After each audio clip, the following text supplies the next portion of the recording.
And welcome to Understanding Photography with Kim Ayres, episode 227. Today I'm going to be talking about photographing an artist who painted me. And so not only will I be showing you both what he did for me and what I did for him, but I'm also going to talk about the difference, because you might think that there's a kind of more or less the same thing. Photographing a person, painting a person, just a slightly different tool. But I discovered it was quite different. So that's what we're going to be chatting about. So meanwhile, if you happen to be watching live here on YouTube, then leave a comment. Let me know where you are. Let me know what you're up to. Let me know what the weather's doing. All the usual kind of stuff. And we'll make a start.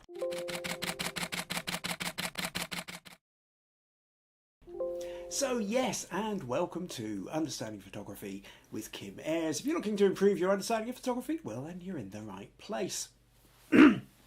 So, yes, I'm now, computer-wise, I am kind of hoping that we might just be there. It's been back and forth between the guy who's been absolutely brilliantly helping me, taking out one bit of the computer, swapping it, replacing it with another, seeing if that works, all the rest of it.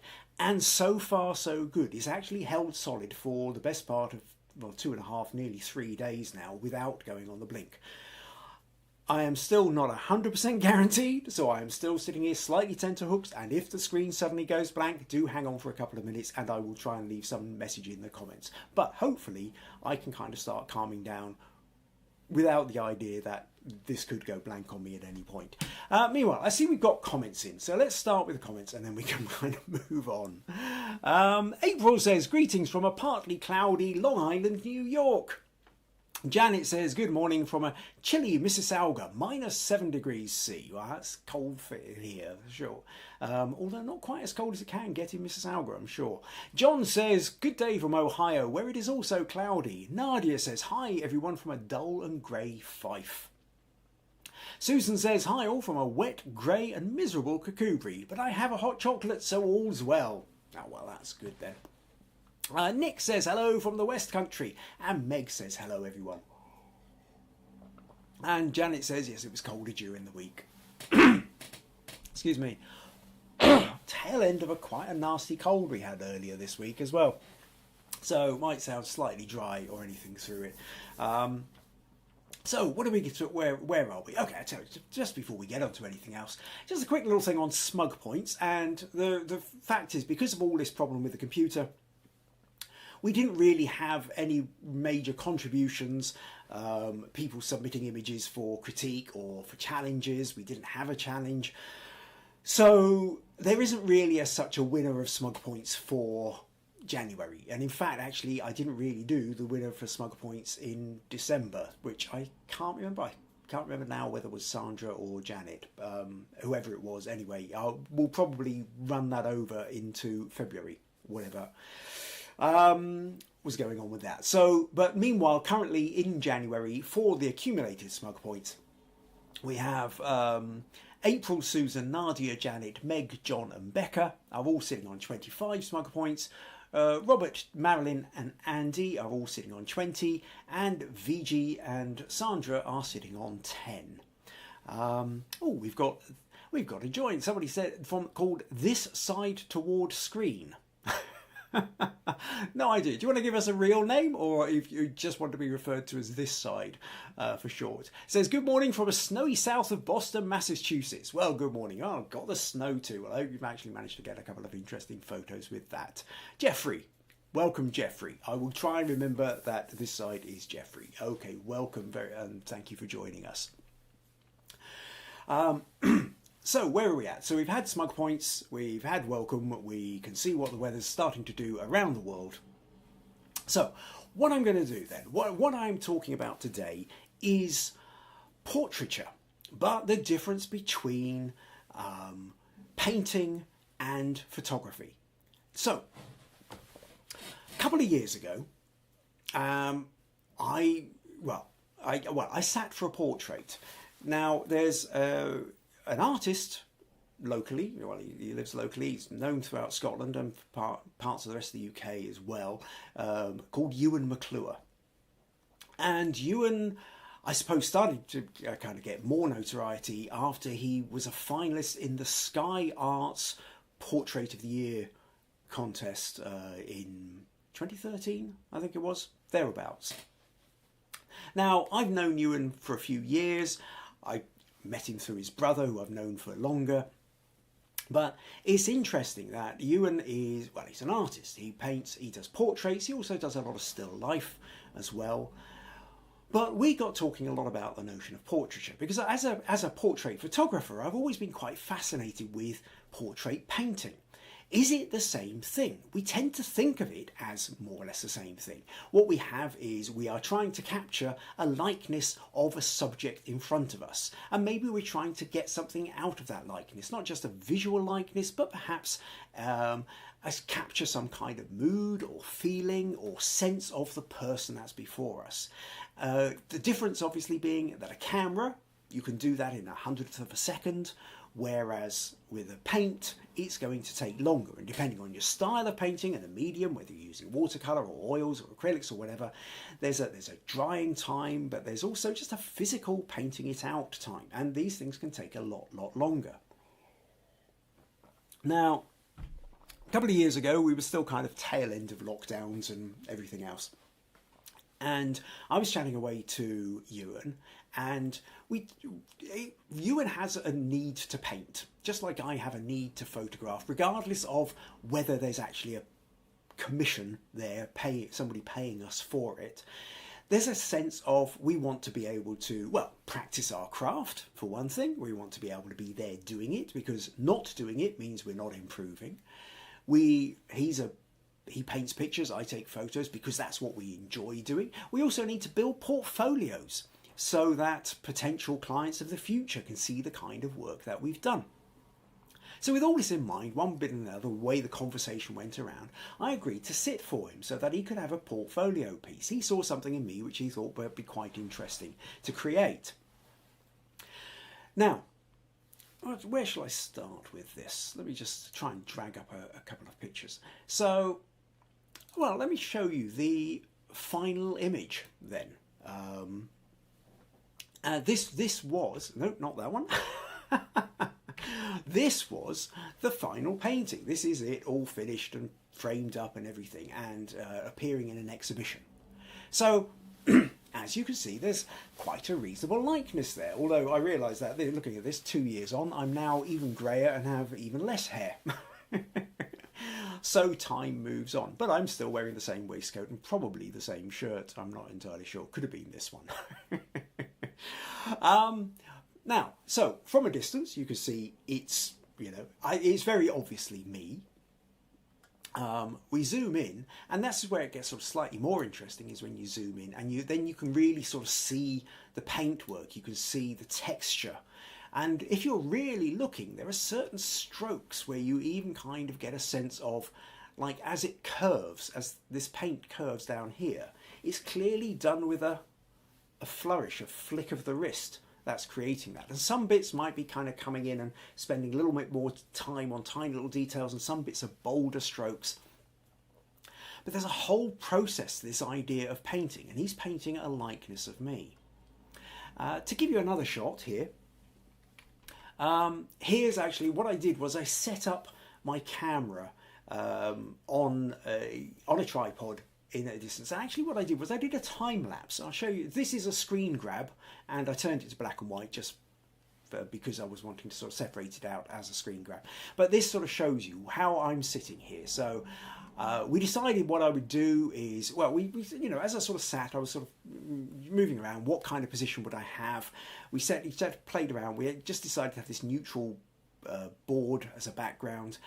I decided to sit with my left leg over my right hand over my left, and just leaning into the camera, into the view a little bit, because as a kind of position for a photograph, it's quite a good one. It's quite a good shape. And there sort of felt like there's a little slight edge, although I'm sitting, there's a slight edge of dynamism or movement or sense of me being there, not just sleeping. It kind of creates an alertness, if you like. Now, I will just say at this point that the idea seemed great in theory. Where it fell down was the fact that essentially I did this for 3 days. Not 3 days in a row, they were separated out, but I did 3 sittings, and the sittings took most of the day. I mean, now, I didn't sit there solidly the entire time, but what it meant was that after about anything between 10 and 15 minutes, I would just get I would kind of cramp up a bit, so we'd have to get up, I'd have to walk around a bit, have a little bit of a break, and then come and sit down and do it again, and then shuffle a little bit, because every time you sit down, of course, guaranteed you're not sitting in exactly the same position. So I might have to just micro movements of left and right and what have you. Now, other things to point out with this is one of the things that Ewan does, which is less common amongst portrait artists, it's not unknown, but is less common, is Ewan actually placed the board next to me, and then he would stand back, and he would stand back at a distance. He would take a few paces back, and then he would look at the picture that he was painting, and he would look at me, and he would kind of size them up and see what he was doing, and then he would mix up his paint on a little desk bit on his palette, and he'd eye me up, and he'd sort of get a sense of where the light was falling, and then he almost kind of rehearse the stroke, and then when he knew what he was doing, he would sort of stride forward and purposefully place the paint onto the board. And then he'd step back and he'd sort of eye up and get a sense of whether it had got in the right place and whether he was happy with it. And then he'd do this again and again and again and again. Now, I'll show you from another angle here. We have this. So here we can now see, here you can see that the board is next to me, slightly further on. You can get that sense of him here actually eyeing up. He's looking at me, he's looking at the portrait as it's going on. Here is his table, where he's got his palette, he's mixing the paints on a piece of glass, and he's getting each colour bit that he actually wants before he strides forward, takes the shot.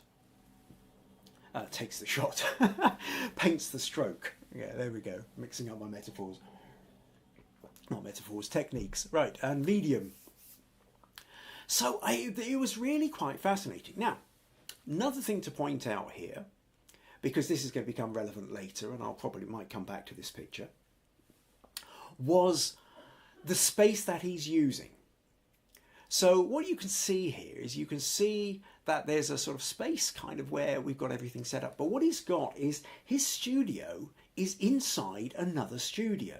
So there's a place called Broughton House, owned by the National Trust of Scotland, sitting down in Kirkcudbright, which is where Susan lives, about 9 miles down the road from here in southwest Scotland.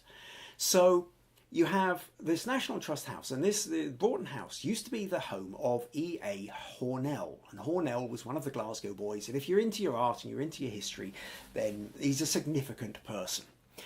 If you're not, you can go away and look it all up. But this place is open to the public, but they gave Ewan a residency. So for a couple of years, in fact, I think it was, or certainly at least a year and several months, Ewan had this space where he could actually paint inside Hornell's studio. Now, what you notice from here is the camera's very high up because I'm actually up at the top of the steps. This space is in fact a 2-story height sort of end part of a building. So normally you would expect there's almost a floor or a ceiling where I was, but it's so it's 2 stories high, and then on the north side of the roof is all skylight windows. And so this was created so that you had a permanent kind of north-facing light coming down into the space. And what that does is it creates this kind of ambient light where you've not got hard sunshine, you've not got hard light. It means north-facing light, reflected light, soft light. So everything within it has a kind of slight soft shadow to it. It's not a hard shadow kind of environment. So this space was designed specifically to be an artist studio. So it was originally Hornell's, now owned by the National Trust, and Ewan was given a residency and for a couple of years created a studio within it. So it was in this space that he painted me. Okay. A couple more. Okay, there's been a few welcomes to Jeffrey. And what else have we got? Sorry, April says great painting, Meg says that's incredible, Susan says love Ewan's work, this is fabulous, Nick says great proportions, very nice, and Robert's joined us from a sunny Texas. Welcome, Robert, glad you could join us. So this was Ewan's studio, and so actually, and what I did next, I can just show you. I did the little time lapse. So what I did was I did two attempts at it, where I set my camera up. I think it was 10 second, or I was either 3 second or 10 second space between images, possibly 10 seconds, and then I had an earlier one sitting down here, and then I set one at the top of the stairs to sit there, and then I strung them together. And if I go here, this should hopefully be able to come across. You should see what's going on. So you can see I'm sitting there. There's Ewan moving backwards and forwards. The picture's filling in. This is then from the top, and you can see then the movement back and forth. And every now and again I had to get up and shift the camera because it had used up, or it only ran for a certain amount of time. But it gives you a sense then that of what was going on, of the space, of the height of the room, of this light that's in, and everything else, and how Ewan was operating. Now, what I also found particularly interesting with Ewan's approach was Ewan wasn't, as you can see from the pictures, the little movie and everything else, he didn't draw an outline first. Now, my whole way of drawing a person, or thinking of the way that you would paint a person, is that you would sort of draw an outline first and then fill in the details as such. And he didn't do that. He was putting the paint straight on. And as I spoke to, we discussed quite a lot, obviously. And his approach is about what he calls, he's seeking the truth of the light. He looks for the light. So if you look at me here, and if I turn my head slightly here, I mean, you think of my skin as being kind of a fleshy, pinky colour, but it's not even. It's slightly brighter here where there's a light reflecting off it.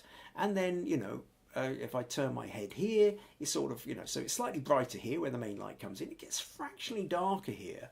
And then it's slightly lighter here where the light's reflecting back off that wall. So we know this with photography, that light is constantly shifting and changing. And so colours aren't always what you think they're going to be. And part of the problem that we have is, or part of the problem an artist can have, is that there's colours we're told we know. So the sky is blue. We know the sky is blue.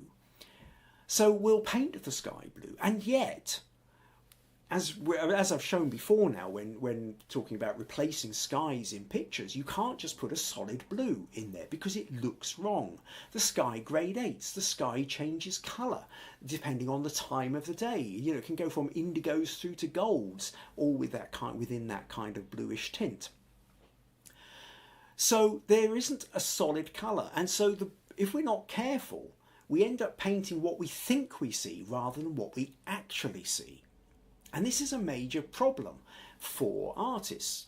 If you don't want to kind of end up falling into caricature. And then you can do the same thing when you look at faces. If you notice someone's nose is slightly bigger, we tend to think of it as being even bigger.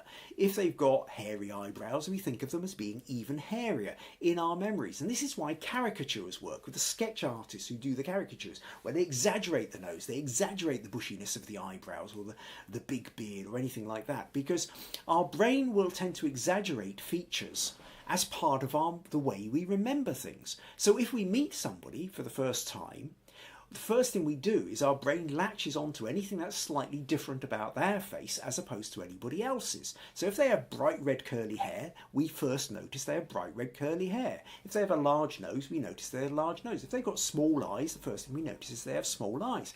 So all these things mean that we tend to overemphasize particular features. Now, if you are painting a portrait to get a likeness, your brain will leap in and do that. It will suddenly make the nose slightly larger, the eyes slightly smaller, the eyebrows bushier, and so on. So Ewan had this kind of this idea where what he was trying to do was he wasn't painting me, he was painting the light and the colour. And what he was trying to do was he was looking at me sitting there, but he's looking and saying, well, there's a paler pink patch here, I'll match that. There's a darker pink patch here, I'll match that. There's a black patch here, I'll match that. And bit by bit, he's building up layer after layer after layer. And then what he would do to sort of, a couple of little tricks he had to, for example, was, so I took a photo, there's a couple of photos I took of him while he was painting me. Actually, in the background there, you can see the steps going up, and at the top of those steps, just behind where you can see my picture in the corner, that's where I had the camera set the second time for the time lapse. But you can see the glasses sitting on his head. But these glasses, interestingly, I don't know whether you can see, have got like a little bit of tape over them. And what he would do is scotch tape, sellotape. And he had this pair of glasses where he would put a bit of tape on so that he could put it down and it would essentially blur me, so that I didn't quite look as sharp and clear as it would naturally do. Now, he used that more at the beginning of the process. At the end of the process, when he's putting in more fine detail, he needed to see the more fine detail. Obviously, he wasn't wearing those. But I found fascinating that all these little tricks that Ewan would use to try and trick his own brain away from seeing what it thought it was seeing and back into what it was actually seeing. Another fascinating one, for example, was this one. Sometimes he would look, he had a mirror and he would put the mirror to his eye and he would look through the mirror to look at my reflection. Because the brain has already decided that it looks this way, but when you see it suddenly flipped, it changes it. Now, for those of you who might remember, actually, do I do this? Yeah, why not? Just to show you how I've used this, I've talked about this kind of idea before now in photography, in editing. So, for example, if we go into Photoshop here, and actually I'll just change that into this space here. And for example, I drag this picture into here. Now, if we're taking a photo and we want to know where is the eye most getting drawn to, we will automatically tend to go to the eyes. But if we want to kind of, or wherever, well, the big problem with photography, we take a look at a photo and we go, where is the attention getting drawn to? And we think it's the subject, but it might be there's a splash of light or colour somewhere else. And one of the tricks I've shown you before now, is if I duplicate that layer, and then we go to filter, blur, go Gaussian or Gaussian blur, and then really just whack up the blur to the point whereby you can't really tell so much what it is anymore. Okay, and then if you really want to do that again, we where are we? Image rotate 180 degrees. And what this does is this takes it away from being a detailed figure and starts to show you where the light falls. And now what we notice is there's a dark patch here, there's this sort of curve of light here, and then a kind of a little kind of grey outline. And that's showing us the light configuration of the piece when we remove the detail. Now, less of a problem here, Ewan knows what he's doing. But if we're talking about creating a photo, generally speaking, and we don't know where the light patches of light are too bright or too dark, or whether our eyes getting drawn in the wrong direction, that notion of blurring, of tricking our mind away from what we think we're seeing into what we're actually seeing. So we've got this technique that we already use in the editing process.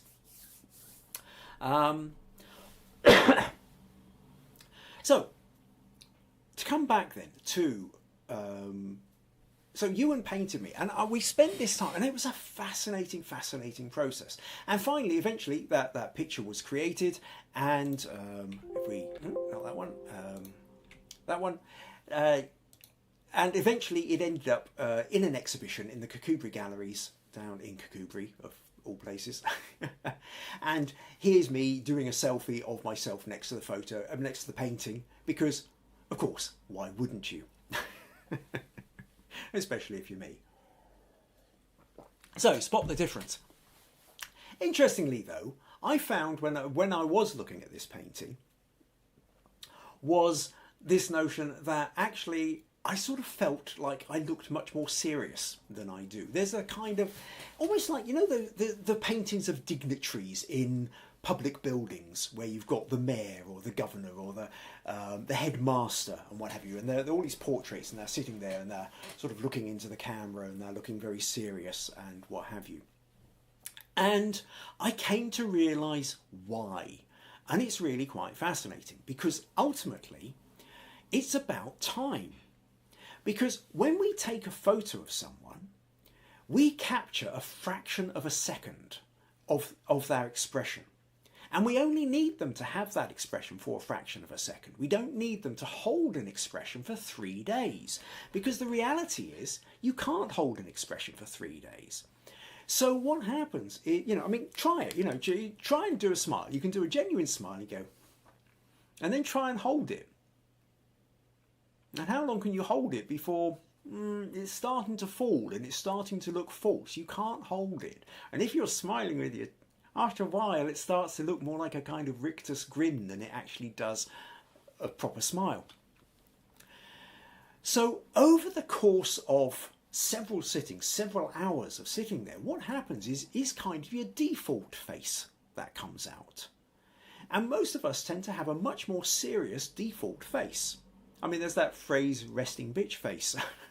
It's a terrible face. But there's a phrase that's used for people who just, people go, oh, what's wrong? Why is this person being nasty to me? And they're not. That's just the natural way their face is. Some people have a kind of resting angry face or a resting depressed face. There's a person I know who, they sort of looks permanently kind of worried. Their brows go up like this. And for a long time, every time I met them, I thought, oh God, what's wrong? But there was nothing wrong. It's just that's the way their kind of face had become fixed. And so what happens is you end up having this. So while on a chatty level, when you're there, when I'm chatting with people or when I'm talking to the podcast here, my face is constantly animated. I'm constantly changing my expression. There's moments when I'm more serious, moments when I'm thoughtful, moments when I'm laughing, moments when I'm trying to get across a point and trying to be jokey or any of these things. But if I'm sitting there with nobody to answer to, no audience, and not a permanent thing, then eventually my face just sort of rests into a more serious kind of face. And this is ultimately why all your dignitaries and mayors and governors and everybody else end up kind of looking a bit serious. So that was kind of fascinating too, in terms of one of the major differences between photography and painting, a portrait, was that notion of what it is you're trying to capture and how you're trying to capture it. Okay, a couple more comments here. Let me just take a little look there to see what else we've got. We have somebody with a bunch of symbols, could be Korean, not so. It says he's handsome. I don't know who you had up there. Was that the picture of me or was that the picture of Ewan? Becca's joins us, says, hi guys, just joining. Sorry, I had a family emergency this morning that ran over. Oh, so sorry to hear that, Becca. I hope everything's under control now. Well, I assume it must be to some degree or else, because you wouldn't have abandoned your family to come and watch this otherwise. April says, hope all is okay. Susan also, Becca's hoping you're okay. April says, Kim, you look like a general. Just need the suit, don't I, and the medals across the front there, and a nice peaked cap. Becca says, thank you guys, everything's sorted now. That's good to know. She also says, yes, statesman-like expression. Yes, and it's that, the statesman-like, big, and it comes from the fact that, like I say, resting face. You can't hold it for any real length of time.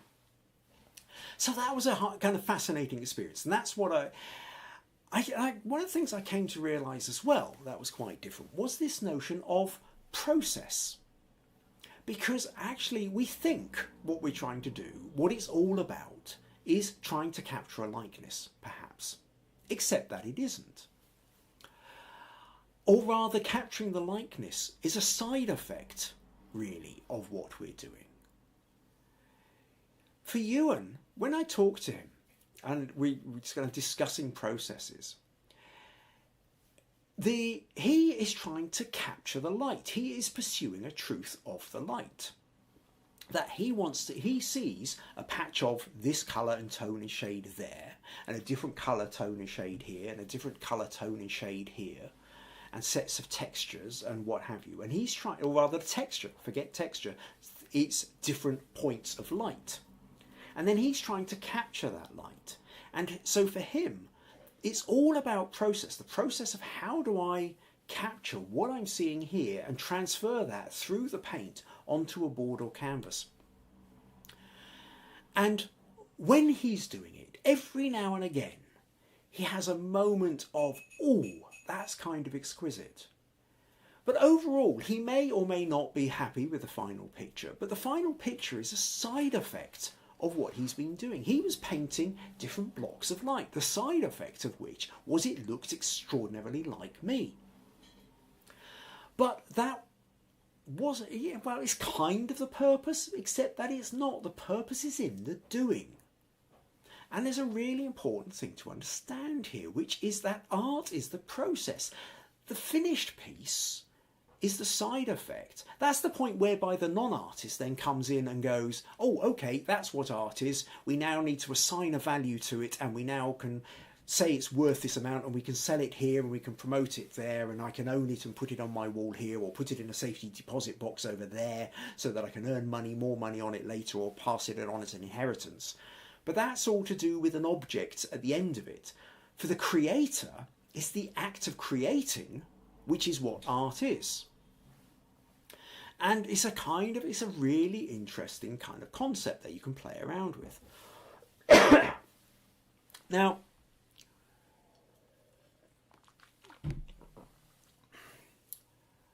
when we have, so, where am I going with this? It then becomes kind of interesting too with being a photographer, because being a photographer as well is also about the process. Being a photographer isn't about having a photo, it's about creating photos. And I've said before, there's plenty of times we go out, we take a whole bunch of photos. There are some photos which work, some photos that don't. Every photo that doesn't work is helping us on our journey towards where we want to go. The successful photos, the photos that finally, we put up and everybody goes, oh wow, aren't they great, are great for our ego. That's lovely. Other people like them, we get feedback, we get prizes, we get accolades. But actually they very rarely teach us anything. What we learn from is all the steps along the way, all the bits before we got to the final photo, before we edited the final thing, before we put it out there to the public. That's where we learn, and that's where we create, and that's where we are truly being a photographer. Okay, comment here. What's this one? Nick says, so do you take or make a photo, do you think? Okay, that's an interesting one. I would say you essentially make a photo. Now, obviously you're doing both. You go and click, we use the terminology of taking a photo. There's a scene in front of us and we go click. And so as such, we are taking an image. We are using this box which allows light to come through and hit a sensor. But at the same time, we are making a whole bunch of decisions before we go click. We are deciding whether it's going to be from this angle, or that angle, or that, or above or below, zoomed in, zoomed out. We're making adjustments to decide where the light is going to, are we going to make more of the brighter parts or the darker parts? Are we going to have the composition so that the subject is here? Are there leading lines which are drawing our attention to it? So even if you are doing something like quick photography where you rally cars, you don't have time to do all the rest of it, so you've set your camera up and you're just going to click, click, click, click, click, click. You've still decided where you're going to stand. You've still decided where's going to give you the best image. You've still set up your camera before you actually take it. So you are in the creative process. Then, following that, you sit down with your bunch of photos and you curate them. You decide which ones have worked better than the other ones, and then you go through them and you find the photo or the set of photos that you want to do, and then with those photos you then edit them. You then decide that, okay, I'm going to vignette this bit, I'm going to lighten that bit, I'm going to darken that bit, I'm going to draw the colours out of this bit, I'm going to remove perhaps that little pole that's sitting there grabbing the attention. As such, it's several layers and several levels of a creative process. So I would say, yes, we create photos. Some genres more than others. But even if you're talking landscape, or sports photography, like I say, there's still all these creative processes that are going on. Why you've chosen this photo over that one to then edit in this way rather than that way. there's a take element to it, but that's one element in a whole set of series of decisions.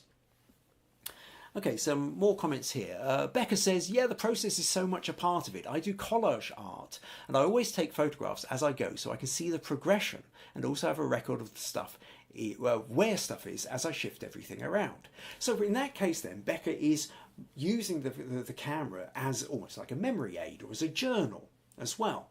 So that's part of the creative process, helping her to organise her mind to for her art.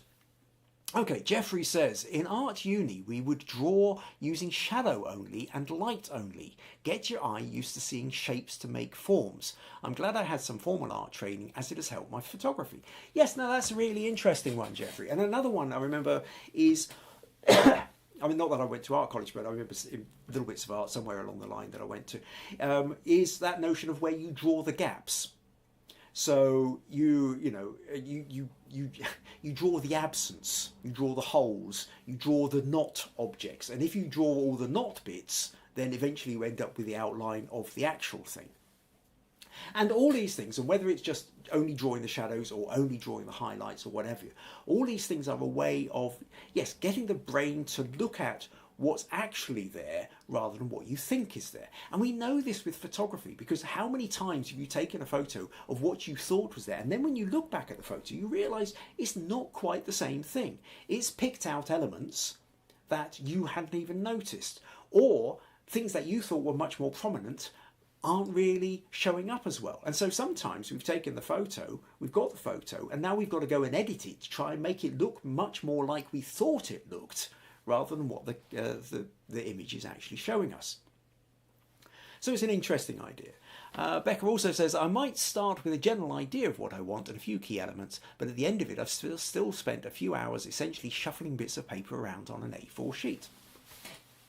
And that is the creative process. The creative process is the shuffling, and until you're shuffling it around until something goes, ooh, that's interesting, and then you pursue that and you take it and you shape it and you explore it, and then you mess it up and you go back and you try again.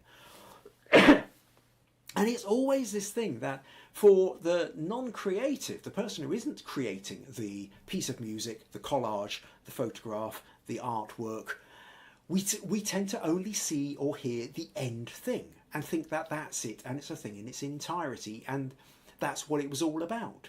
But the process along the way is not a given. The end piece feels like, and that's the way it was always going to be. But all the process along the way, you never know that that's going to be the end point. You don't know it's the end point until it is the end point. Because until you get to that point, there's so many different decisions, creative decisions you're making along the way. So it's I love these kind of conversations. I love this notion of process, and the conversations I've had with Ewan over processes have been absolutely fascinating. And then a lot of these I've also become echoed with my wife. Some of you know my wife Maggie Ayres is also an artist. Maggie paints complete abstract, and she's creating line and form. And there is no, it's not supposed to look like a poppy or a daisy or a horse in a field or an autumn tree or anything like that. It is pure abstract. And she is following an inner sense of aesthetic that until something is, as she says, scratching her bones. She's trying to find, is this working, and moving and mark making and scraping back and putting more layers and extra layers and all this kind of stuff. Following something until she is satisfied with it. So it's all about process. And at the end, she ends up with a picture. And at that point, other people come in and say, oh, there's a piece of artwork, it's worth this amount, will it go with my carpet and curtains? Or I will give you this amount of money for it. But it seems in many ways completely unrelated to the whole process Maggie has been through. Becca also says, creativity is mostly using your skills and knowledge to transform a series of happy accidents into something desirable. And it certainly can be. Because there's a couple of different ways of creating. There's creating as in, there's something that I want, this is the thing I am absolutely going for, and I'm going to keep at it until I get it. Or there's another aspect, which is I've got a rough idea of maybe what I want, and I'm going to keep moving things around until I discover something interesting, right? But that place for the happy accident, I think, is really important. There's an interesting part of photography, and I think we've discussed this before, which is known as pre-visualisation. Okay, now pre-visualisation, there's a whole school of photography. You type it into Google or YouTube, you'll find all sorts of tutorials on this notion of pre-visualisation, where you go into a photo shoot as clear as possible about what it is you're trying to achieve. So you create essentially like a thumbnail sketch, or not even bigger than that, actually, bigger than that, as detailed as you can image in your head of what it is you want to photograph. And then when you're setting up your camera, you're going click, you're comparing the image in the back of the camera to what you had preconceived. And the closer you can get to it, the more accurate you're being. Now, that works for some people. It doesn't work for me. In fact, I find that absolutely horrifying. What I like to do is a little bit like Becca shuffling bits around on a piece of paper. I go click, take a look and go, yeah, do I like it? Do I not? What do I need to change? Let's move the lights. Let's do this. But that's not working. Oh, I quite like that bit. What can I do to accentuate that? More comments. Susan says that's my kind of photography, Becca. Nick says I often do a rough sketch when I'm doing still life, so I have a rough idea of what I'm wanting. Yeah, I think rough thumbnail sketches, I remember years ago in one of these podcasts doing a bit on thumbnail sketches, can be really useful, especially if you have a particular thing in mind. But at the same time, it is about being that open to the happy accident as well. Becca says, yes, maybe I should have clarified that's with my kind of creativity is mostly, yes. Okay, so let's move on a little bit then to what happened next. So Ewan had painted me. It had been a fascinating process. Painting is finished, placed into one of his exhibitions in the Kakubri galleries. And then I decided what I was going to do was I was going to go back and photograph Ewan. A kind of skill exchange kind of thing in a way. So I thought, okay, let's have a go at photograph. So I went back to Ewan's studio within Hornell Studio within the National Trust Scotland, Broughton House. And I set up, first of all, I set up a kind of a studio within the studio. So I got my large softbox with a grid on it and any other lights that I wanted. And my first attempt at doing a photo, I thought, what I'm going to do is I'll go for a kind of painterly photo of Ewan. So this was my first kind of real Ewan portrait. And what I did was, in the way that we've talked before about echoing the tropes of particular painters or cinematic directors, if you take the styles and the lighting and the positioning and the composition techniques of a well-recognised style and apply them to your photography will seem to fit into that. People will be reminded of. And so this photo here was taken in a very typical painterly style. And in fact, the thing is actually is that this is more kind of Dutch Old Masters style. So we've got a single light coming from the upper right in this case. It falls down. We've got shadows. We've kind of practically got the Rembrandt triangle sitting on Ewan's right cheek, or left as we look at it. And then because I've got the gridded softbox, the light is falling away, so the background falls into shadow. There's patches of shadow over here, a little bit more just catching his neck and what have you. So this then creates a very kind of, like I say, painterly quality. Except for the fact Ewan doesn't paint like this. This old master style isn't Ewan's style of painting at all. Ewan goes much more into the colourists and I can't remember. Apologies, Ewan, if you're watching this back. The words have gone straight out of my head. But there are particular styles that Ewan is much more influenced by. It's not the old masters as such. So what we decided to do next, I thought, well, okay, let's have another go here. And I decided, well, what if we actually tried to photograph Ewan under exactly the same conditions of the painting that he did of me? So just to show you here what we are doing, that if this is the painting he did of me, and then this is the photo I've taken him. So we sat him with the same board behind him. We sat him with left leg over right, right arm over left. And so we're taking up the same kind of position. Could I create something? And it's the same light because we're sitting in the same studio. We've got this, the big skylights on the north side of the roof. We've got this natural light coming down. And so this then creates a different kind of feel to it. But having said that, it's actually less interesting. I mean, it's okay, but I didn't really feel like I was overly getting anywhere. They didn't. What these pictures looked like were me emulating paintings, and they do that. But when I thought about the when I thought about the painting that Ewan had done of me, it was such a painterly painting. It had a depth and the strength that paint brings, which is different to what the lens brings. And while some people will think that's giving a compliment to an artist when they say, "Oh, that's so good, it looks like a photo," it's one of the worst things you can possibly say to a photo. So here you go. If you take nothing else away from this, never turn around to an artist and say, "Oh, your painting's so good, it looks like a photo." I know you're trying to be complimentary, but actually, no. It isn't. It's a different thing. It's a different medium. The painting needs to look like a painting. Unless there are one or two painters who paint in such a photorealism thing that they are trying to convince you it's like a photo. That's a slightly different matter. But there's a difference in the medium. And I felt that, the depth that Ewan had captured of me in the paint, I was never going to be able to capture it in exactly the same way of taking a photo of him. So after playing around with this for a little bit, these concepts, I thought, well, okay, let's go back. What's the strength of photography? Let's take a photo of Ewan that is actually all about making it look like a photo and not look like a painting.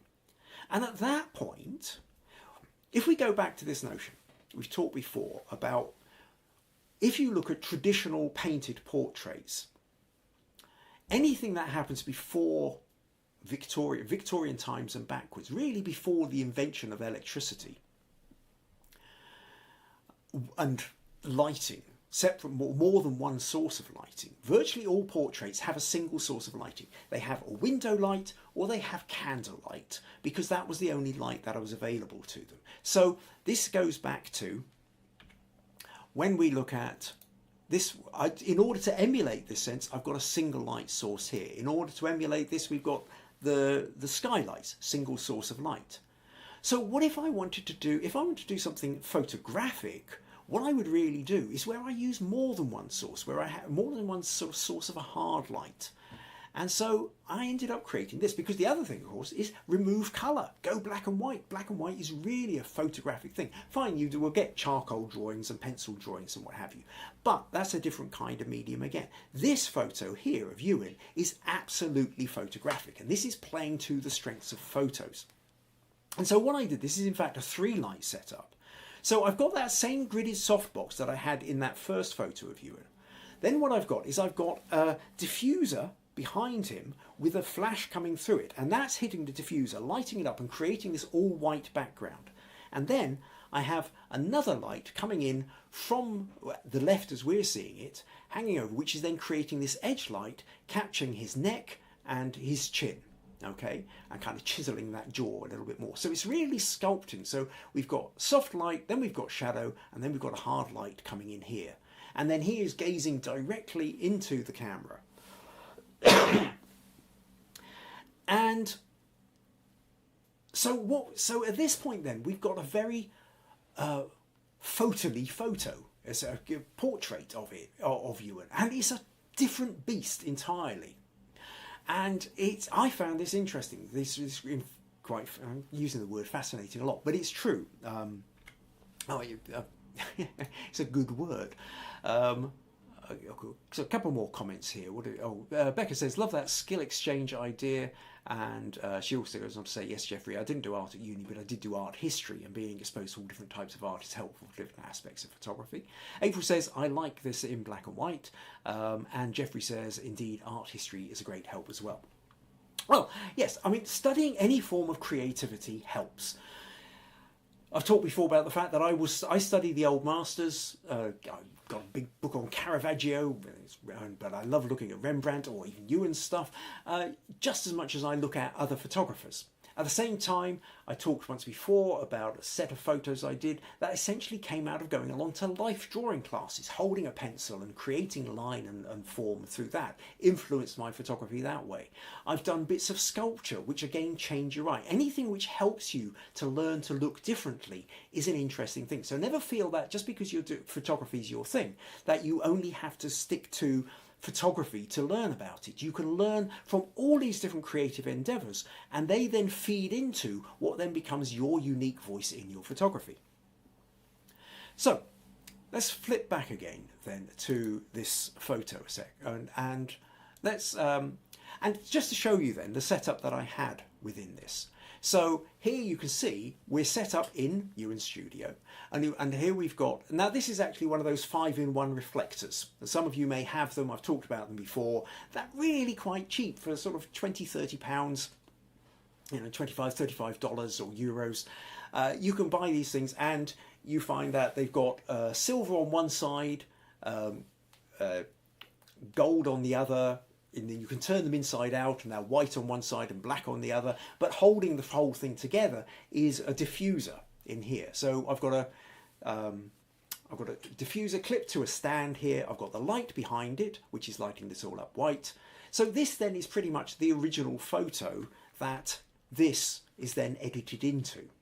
Okay, so I knew when I was setting it up that I wanted to have a soft light coming in from the top, so I'm using my softbox with diffuser. I've got, you can see how it's getting brighter on the left here.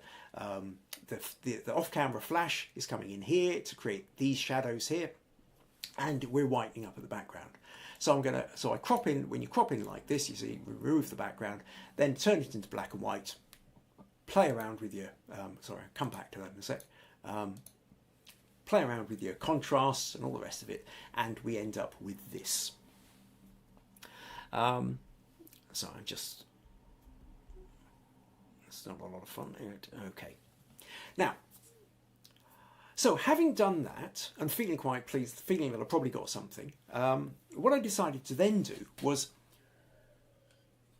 I thought I will take a photo of Ewan standing in his studio, so an environmental portrait, okay? And my original intention had been to use the natural light that was coming down from the skylights.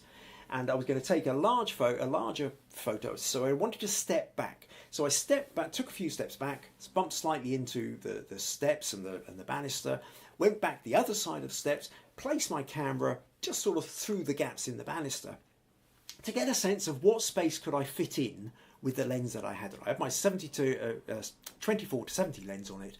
I'd gone to 24mm, and I wanted to try and get as much in as I could. And I thought, well, I'll just take a quick shot of the space.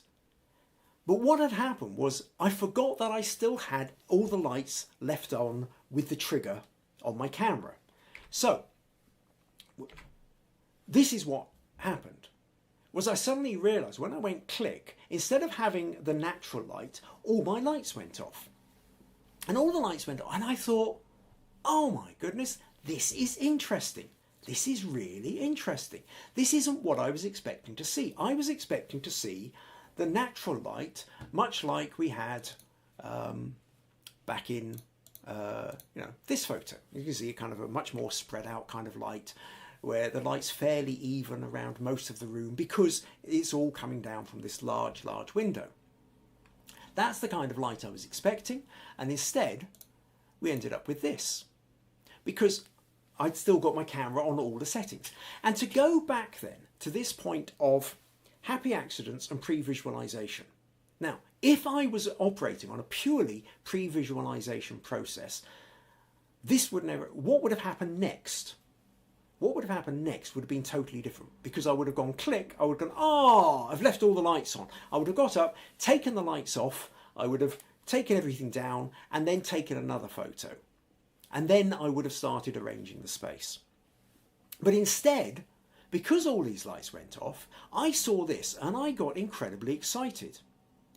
I thought, whoa, this isn't what I was expecting, because this isn't what it looked like to my eye. To my eye, I was just seeing it in the ambient light. Through the camera, by going click, suddenly I've got all it is lit dramatically. It's lit with shadows hard shadow, soft shadow, and also this notion that you can see the photographic studio within Ewan's art studio, within Hornell's art studio. And there's something about these layers, and I think, I really like this. What am I going to do with it? So at that point, I called Ewan over, took another couple of test shots. I moved this bit down. We got rid of piles of junk. You know, there's my camera bag down here, and there's boxes and bags of bits and pieces there, and there's, you know, another one of my camera bags here, and, you know, and we started rearranging the studio. I then decided I didn't want that light there. I wanted to, if I was going to put the light, I would just move it over just here somewhere. And we started shuffling and bits and pieces. And the final photo that was edited, that got created out of it, was this one. Okay, which is the one that I've used on the cover card for this episode. And this photo then is, and what I also did with this is I've given it a cinematic crop. Okay, so this cinematic crop, and which kind of adds to that sense. So this then is not a painting, and it's not a black and white headshot. This is more the kind of narrative cinematic photo that is one of my favourite kind of things to do. And now you can't quite see because my head's in the way up on the right here. So let me just come back to here a second. I'll just narrow this slightly. So you pull this down. I just want to show you that basically, if you look at this, what you can see is you've got the corner here of, or up here, is the softbox that I'm using. The softbox coming down, we've got the diffuser in the background here. We've now got that other flash here. So the same three light setup that I'd used to take his portrait. We've now turned Ewan side on, so he's being lit by the softbox primarily from our angle, but there is this backlight to him as well, which is casting particular shadows across, creating texture onto his jumper. It's also then casting light and shadows onto brushes. And we end up with this incredibly rich, detailed scene before us that we can kind of endlessly investigate. We've got a box with paint splattered over it here. We've got a tin of paintbrushes. We've got lots of other bits of some of Ewan's paintings here, like, you know, and a frame and stuff on a shelf behind. We've got other paintings of his. So this is one of the, actually this would make a fantastic 1,000-piece jigsaw. There, I've said it. But I've had so much fun with a jigsaw like this. But that aside, without meaning to demean, some people feel if you make a jigsaw out of something, it demeans it. But anyway, this then has a multiple layered feel to it for me. So I am taking a photo of the artist who painted me in this studio. I'm taking photo of this artist, and I've created a photographic studio inside his studio, which is inside Hornell's studio. And that kind of layer upon layer upon layer, doubling back on itself, really excites me. Layers of narrative. To go back to make or take, this was most certainly a make kind of photo. And then in a kind of a nice swap around, actually, let me pause for a moment there, close that. I just wanted to see if there was any comment here. Well, that's Becca says, you could say the profile setup harks back to the 18th century silhouettes when people would sit behind a paper screen with a candle or lantern and have their profile drawn. Well, that's true. You can do that. Becca says, at least that's what I think of when I see that. That's true. That's another way of looking at it. So, what I want to say here then with this is, this then it was a picture I was particularly pleased with. And then the next layer of this, the final thing where I want to go with this, is that this photo is now also showing in the Kukubri galleries in a nice little kind of echo or bookend or something or other from Ewan's one. So Ewan's painting of me was in the Kukubri galleries for his exhibition. Now currently in the Kukubri galleries is Upland exhibition called Decade. So I'm a member of Upland, which is an arts organisation representing lots of artists in the region. And Upland as an organisation has been around for 10 years, and so they decided to hold an exhibition called Decade, and they then put out word for people to apply to be in it. And there's about 45 artists or so, I think it is, who have applied to be in it. But they don't just, it was selected, and I put forward a few different options. They decided to take 2 of my images to put them in. One of the images they decided to put into the exhibition is this one. So my picture of Ewan is now in the same gallery that his picture of me was about a year and a half ago, 2 years ago, which is kind of a bit of fun. On the opening night, the preview, here we can see, so you can see here, a selfie of me with the pictures.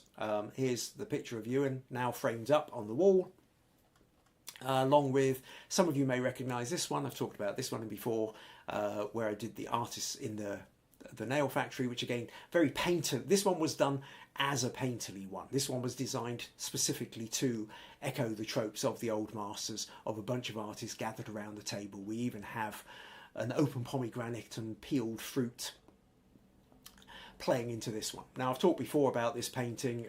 I can't remember how far back you've got to go, probably about 4.5 years or something in these podcasts, but that exists. So this was for the social media, selfie of me, here's my pictures in the exhibition. And there's and you can see lots of people milling about in the background. Now, funny little extra for me was, I think some of you might have seen this when I put this on social media, was when I pulled up my camera, decided I wanted to do a quick edit on my phone said, remove people in the background, ? Because the Google Pixel phone, and I think even the new Samsungs and a lot of they all got these kind of AI bits in now. And so I thought, remove people in the background. So I'm thinking that we remove the people over here. Well, do we do that? Well, I just clicked the button to see what would happen. And as we can see, it highlighted this person over here, but it also highlighted Ewan and 1 or 2 of his paintings that were on the wall in the photo, plus other people in my photo here. So remove people in the background would have in fact removed the portraits, the people I'd actually photographed as well. So AI hasn't got it completely right yet. Just a matter of time perhaps, but this one did make me laugh, so ended up on my social media feed.